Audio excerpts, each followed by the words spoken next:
Assalamualaikum warahmatullahi wabarakatuh. Izin, saya Sinta Alfiana dari kelas MC205 mata kuliah Pasar dan Lembaga Keuangan, mahasiswa Universitas Cyber Asia dengan dosen Bapak Joko Suharyanto ingin memaparkan terkait krisis kepercayaan di industri asuransi dan bagaimana seharusnya masyarakat, perusahaan asuransi, dan pemerintah dalam hal ini OJK sebagai regulator dalam bersikap terhadap maraknya kasus asuransi gagal bayar di Indonesia. Dalam beberapa tahun terakhir, publik ini dikejutkan oleh kasus-kasus besar asuransi yang gagal membayar klaim nasabah. Nah, dikutip dari Kompas tanggal 15 Februari tahun 2023, ada ringkasan 6 kasus besar yang terjadi di Indonesia. Yang pertama, itu ada Bakery Life yang menunggak sebesar 400 miliar sejak tahun 2009 dan sebanyak 200 nasabah belum menerima klaim hingga 2014 senilai 270 miliar. Kemudian yang kedua, itu ada Bumi Asijaya yang mencatatkan utangnya sebesar 85,6 miliar dari 10.584 polis sebelum akhirnya dicabut izinnya oleh OJK pada tanggal 18 Oktober tahun 2013. Kemudian yang ketiga, itu merupakan kasus terbesar, yaitu Jiwasraya yang memiliki kewajiban sebesar 12,4 triliun dengan nilai aset yang menyusut dari 6,6 triliun pada 2017 ke 2,48 triliun pada 2019 dan RBC-nya itu minus 805%. Hal ini menunjukkan bahwa kondisi keuangan itu sangat tidak sehat.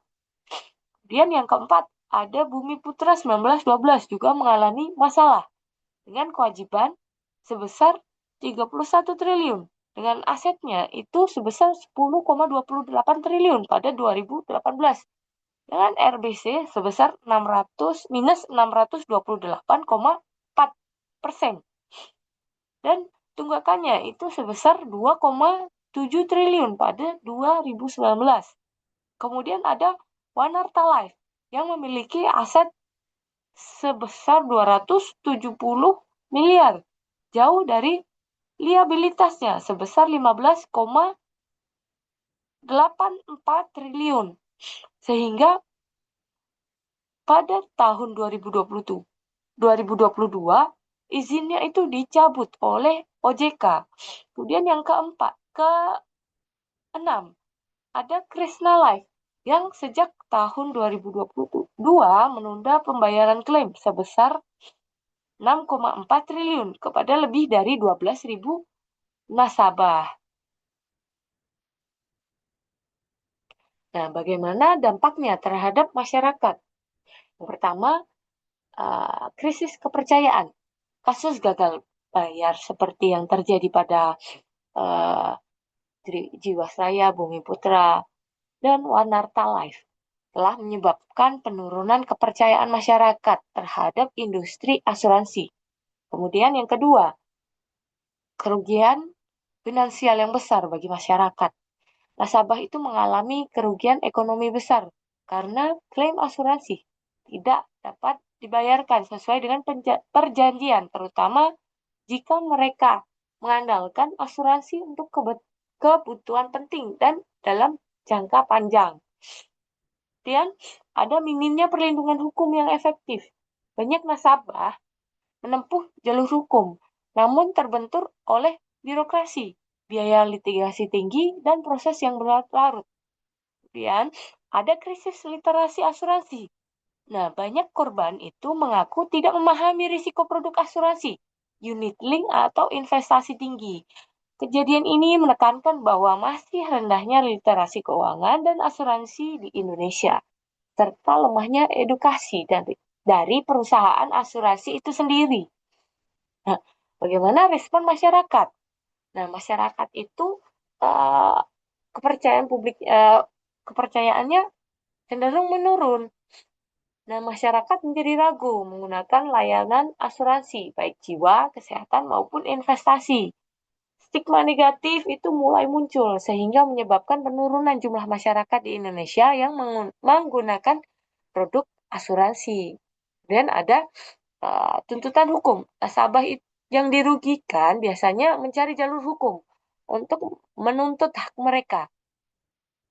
Mereka mengajukan gugatan perdata atau bahkan pidana jika ada indikasi penipuan atau pelanggaran lainnya. Kemudian tuntutan perlindungan yang lebih baik. Nah, masyarakat itu menuntut perlindungan yang lebih baik dari OJK untuk memastikan keamanan dana mereka.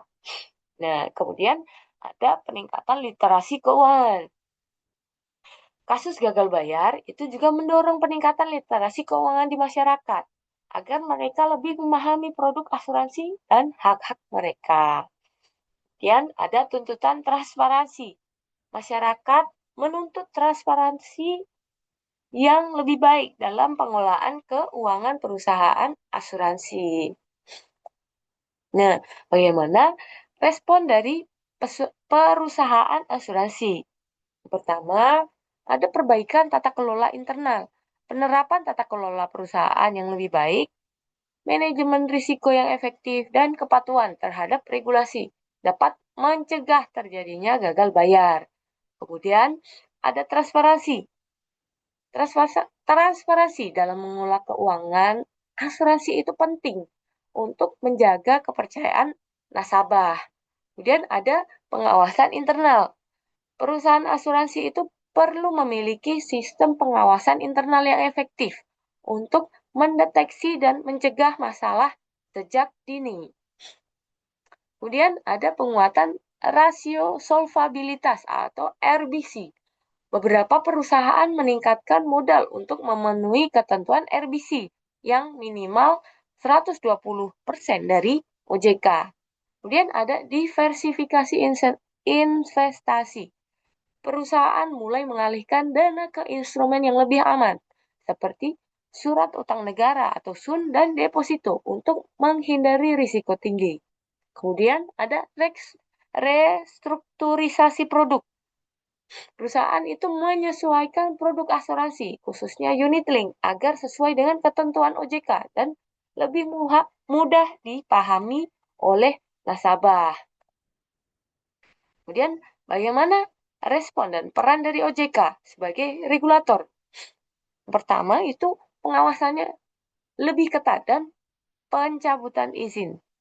OJK mengawasi secara ketat perusahaan asuransi yang bermasalah, termasuk mencabut izin usaha seperti pada Warnarta Life dan Kresna Life. Kemudian yang kedua itu penerbitan regulasi baru. OJK mengeluarkan sejumlah aturan untuk memperkuat perlindungan konsumen dan mendorong transparansi seperti SE OJK nomor 5 tahun 2022 tentang produk unit link atau PID dan POJK nomor 5 tahun 2023 tentang kesehatan keuangan perusahaan asuransi. Kemudian mendorong reformasi internal perusahaan. OJK mendorong perusahaan asuransi menerapkan sistem monitoring investasi seperti Multivest untuk meningkatkan transparansi dana dan menghindari penyalahgunaan dana investasi. Kemudian OJK menyusun roadmap perasuransian di tahun 2023 sampai 2027. Hal itu merupakan strategi jangka menengah untuk membangun industri asuransi yang sehat dan memiliki daya tahan.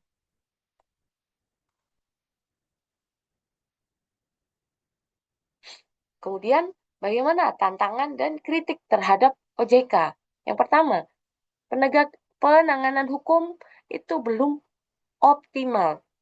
Banyak permohonan PKPU dan kepailitan dari korban asuransi tidak ditindaklanjuti secara tuntas karena ada kekhawatiran bahwa proses hukum tersebut akan memicu krisis sistemik di sektor keuangan.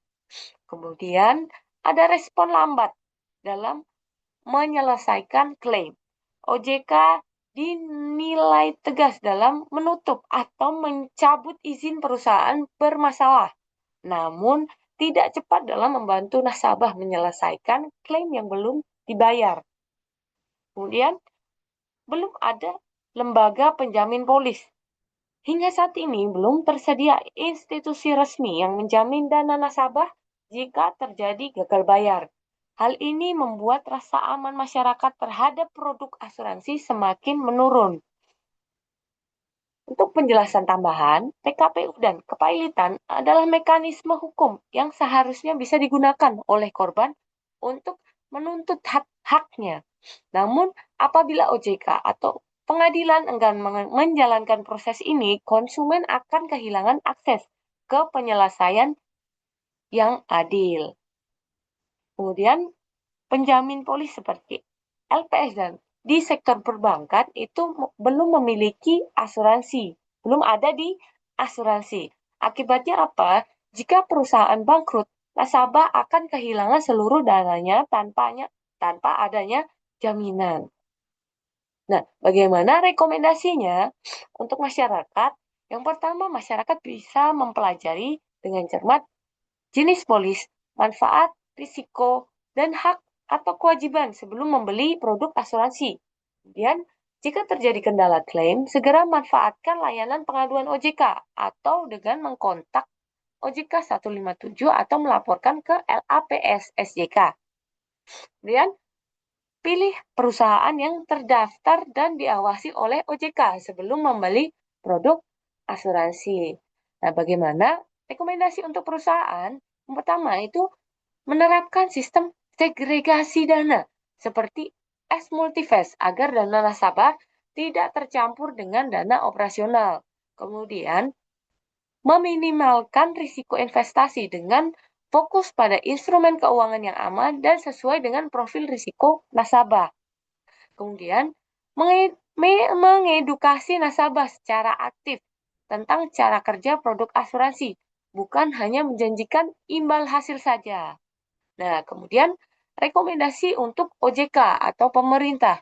Pertama, membentuk lembaga penjamin polis seperti LPS di perbankan agar nasabah asuransi tidak kehilangan seluruh dana jika terjadi gagal bayar.